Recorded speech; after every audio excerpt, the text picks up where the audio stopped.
Hello everyone, my name is Ambesh Pandey and today I am here to discuss geography as a subject for UGC NET examination and for various other examinations like Union Public Service Commission and state and as an important subject in State Public Service Commission also. तो जब हम geography की बात करते हैं तो या हम किसी भी एग्जाम की बात करते हैं तो उसका एक डिफाइंड सिलेबस होता है। उसी तरीके से ज्योग्राफी का भी अपना एक सिलेबस है। जिस तरह से लोग बोलते हैं कि ज्योग्राफी का सिलेबस बहुत बड़ा है, जाहिर सी बात है बहुत बड़ा तो नहीं, पर ज्योग्राफी का सिलेबस जो है वो काम भर का या आप कह सकते हैं पर्याप्त बड़ा है।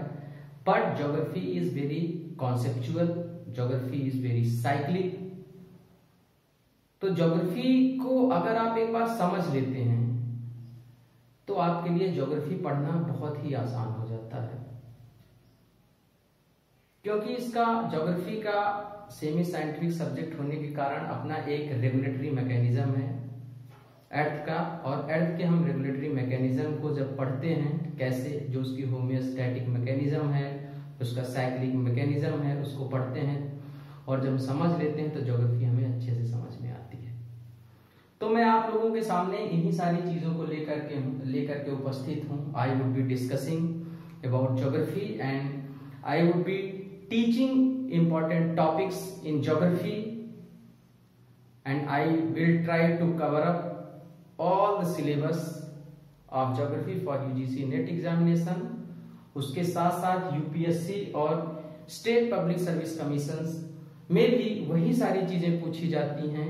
हाँ, जब आप, लेकिन बात यह है कि जब आप यूजीसी नेट के लिए तैयारी करते हैं तो जो सिलेबस होता है वो थोड़ा ब्रॉड हो जाता है, क्योंकि ज्योग्राफी आप एज सब्जेक्ट पढ़ते हैं। लेकिन जब आप यूपीएससी के लिए प्रिपेयर करते हैं तो उसमें से कुछ सेक्शंस होते हैं ज्योग्राफी के जो कम हो जाते हैं। जब आप जीएस पर्पस से पढ़ते हैं, ऑप्शनल में कुछ कम होता है, जीएस पर्पस से और थोड़ा कम हो जाता है। तो जीएस में ज्योग्राफी का एक डिफाइंड सिलेबस है। ऑप्शनल जब ज्योग्राफी आप ऑप्ट करते हैं तो उसका सिलेबस थोड़ा बड़ा होता है, बट जब आप यूजीसी नेट के लिए पढ़ते हैं तो उसका सिलेबस काफी बड़ा हो जाता है। लेकिन जो इम्पोर्टेंट कॉन्सेप्ट्स हैं, जो इम्पोर्टेंट थिंग्स हैं, लोकेशंस हैं, वर्ल्ड की जो ज्योग्राफी है वो लगभग एक जैसी रहती है। तो जो मैं यहाँ डिस्कस कर रहा हूं वो वही चीजें मैं इसीलिए आप लोगों के सामने हूं डिस्कस करने के लिए कि कौन कौन सी चीजें हैं जिनको हमको किस एग्जाम के लिए पढ़नी है, जिससे कि हम जल्दी से जल्दी उस एग्जाम को क्रैक कर पाए, क्वालिफाई कर पाए। तो मैंने यहाँ पर ज्योग्राफी का जो एक सिलेबस होता है, ब्रॉड सिलेबस ऑफ ज्योग्राफी, उसको मैंने लिखा हुआ है, आप देख सकते हैं। ब्रॉडली जब हम ज्योग्राफी यूजीसी नेट के लिए पढ़ते हैं तो हमारा सिलेबस, जो ज्योग्राफी का सिलेबस है, क्योंकि जो भी यूजीसी नेट की तैयारी करते हैं वो ज्यादातर ग्रेजुएशन और मास्टर्स या तो कर रहे होते हैं या कर चुके होते हैं, तो वो जरूर इन सारी चीजों से अवगत होंगे। They would be knowing all these things, जो भी स्टूडेंट्स होंगे।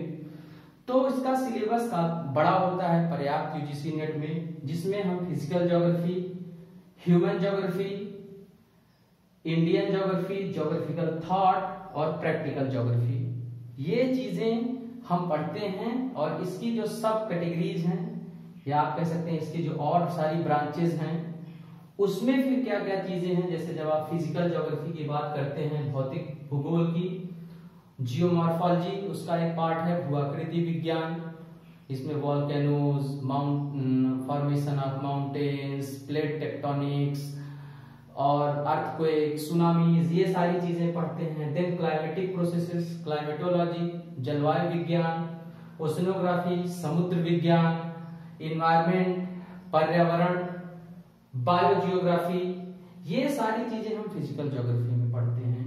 ह्यूमन में पॉपुलेशन, जनसंख्या, सेटलमेंट, आवास, आवासीय भूगोल, इकोनॉमिक ज्योग्राफी, आर्थिक भूगोल, सांस्कृतिक भूगोल, कल्चरल ज्योग्राफी, पॉलिटिकल ज्योग्राफी, राजनीतिक भूगोल और एरिया स्टडी, ये हमें पढ़नी होती हैं। इंडियन में जब आप देखोगे तो physical aspect of India as well as human aspect of India, India के फिजिकल के साथ साथ ह्यूमन एस्पेक्ट्स को भी हमें पढ़ना होता है, मतलब इंडिया के mountains, plain, plateaus, vegetation over there, kind of soil which is found in India, जो मिट्टी मिलती है, और ह्यूमन एस्पेक्ट मतलब इंडिया की पॉपुलेशन कैसी है, जो पॉपुलेशन में ट्राइब्स कैसे हैं, ट्राइबल कल्चर कैसा है, रेसेस ऑफ इंडिया, ये सारी चीजें पढ़ते हैं, इंडस्ट्रीज ऑफ इंडिया ये पढ़ते हैं। ज्योग्राफिकल थॉट में हम फिलोसफी ऑफ ज्योग्राफी कैसे इवॉल्व हुई, क्या क्या चेंजेस आए, पैराडाइम शिफ्ट कैसे हुए ज्योग्राफी में, डिफरेंट रेवोल्यूशंस इन ज्योग्राफी, कौन कौन सी क्रांतियां हुई जिससे पैराडाइम शिफ्ट हुए, और उसमें कौन कौन से स्कूल्स के कौन से थिंकर रहे, उनका क्या योगदान रहा, ये सारी चीजें हम जो है वो पढ़ते हैं। फिर जब आप इसको देखेंगे तो आप ये पाएंगे कि इसके बाद प्रैक्टिकल पार्ट ऑफ ज्योग्राफी, जो ज्योग्राफी का प्रैक्टिकल पार्ट है, ये यूजीसी नेट एग्जाम के लिए बहुत इंपॉर्टेंट है। जनरली मैंने देखा है कि जब स्टूडेंट्स प्रैक्टिकल के जो सवाल होते हैं उसको करते हैं, सो जनरली गलत करते हैं, क्योंकि इन सारी चीजों पे तो वो फोकस करते हैं, but they don't focus this practical part of geography which is very important for UGC net examination. 6-7 question जरूर से जरूर प्रैक्टिकल ज्योग्राफी से होते हैं। अगर वो क्वेश्चन सही होते हैं तो आप यूजीसी नेट और जेआरएफ जो होता है वो आसानी से क्लियर कर सकते हैं। तो जब यूजीसी नेट के लिए हम पढ़ते हैं तो आपको ये सारी चीजें जो है वो पढ़नी होती हैं।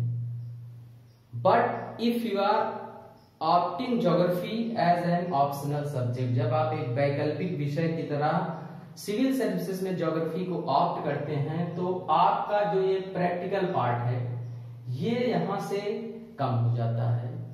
तब आपको प्रैक्टिकल छोड़ करके physical geography, human geography, Indian geography, geographical thought, ये सारी चीजें ऑप्शनल सब्जेक्ट में आपको मिलेंगी, इसको आपको पढ़ना पड़ेगा। बट ज्योग्राफी जब आप जीएस के लिए पढ़ते हैं, you are studying geography for general studies, चाहे वो स्टेट सर्विसेज हो या यूनियन पब्लिक सर्विस कमीशन हो, तब आपको खाली ये चीजें मुख्य रूप से पढ़नी है। आपको थॉट, भौगोलिक चिंतन और प्रयोगात्मक भूगोल इसको छोड़ देना है। तब आपको फिजिकल ज्योग्राफी जिसमें geomorphology, climatology, oceanography, environment and biogeography ये पढ़ना है। Population, settlement, economic, cultural, political geography and area studies ये पढ़ना है। प्लस इंडिया के फिजिकल और ह्यूमन एस्पेक्ट्स को अच्छे से पढ़ना है। तो आप देखेंगे कि जो ज्योग्राफी है उसका सिलेबस जो है वो एक तरीके से बहुत ही सिस्टमैटिक है और डिफाइंड है। अगर आप इन चीजों को समझ करके प्रिपेयर करते हैं एग्जाम्स के लिए तो आई एम श्योर कि आप एग्जाम जल्दी से क्रैक कर पाएंगे, आप सक्सेस आपको जल्दी मिलेगी। तो जैसे मैंने अभी डिस्कस किया आप लोगों के साथ, तो मैं आप लोगों को आगे की क्लासेस में सिस्टमेटिकली मतलब एक तरफ से ये सारे टॉपिक्स कोशिश करूंगा पढ़ाने की और अपनी तरफ से बेहतर पढ़ाने की कोशिश करूंगा कि आप लोग एग्जाम्स जो है उसको क्रैक कर पाए, जल्दी से जल्दी सफलता मिल पाए। तो आगे के वीडियोस में मैं जियोमॉर्फोलॉजी से चीजों को स्टार्ट करूंगा और धीरे धीरे climatology, oceanography, biogeography, environment, human geography इन चीजों को डिस्कस करते हुए कोशिश करूंगा कि सारा सिलेबस जो है वो मैं उसको कवर करूं। पर मैं यहां से स्टार्ट करूंगा जिससे जो यूपीएससी और स्टेट पब्लिक सर्विस कमीशन की तैयारी करने वाले भी लोग हैं वो जल्दी से जल्दी अपना सिलेबस कवर कर पाएं। यही सिलेबस यूजीसी नेट के सिलेबस में भी यही सारी चीजें हैं, यहाँ से क्वेश्चन आते हैं तो ये उन स्टूडेंट्स को भी हेल्प करेंगी। प्लस ज्योग्राफिकल थॉट और प्रैक्टिकल ज्योग्राफी ये भी डिस्कस करी जाएंगी चीजें, जिससे कि यूजीसी नेट के स्टूडेंट्स अच्छे से पढ़ के कॉन्सेप्ट्स को समझ पाएं और एग्जाम को क्रैक कर पाएं। ऑप्शनल सब्जेक्ट के रूप में भी ज्योग्राफी आपको पढ़ने में हेल्प मिले। तो आगे हम ज्योग्राफी, जियोमॉर्फोलॉजी से स्टार्ट करेंगे। Thank you very much for today.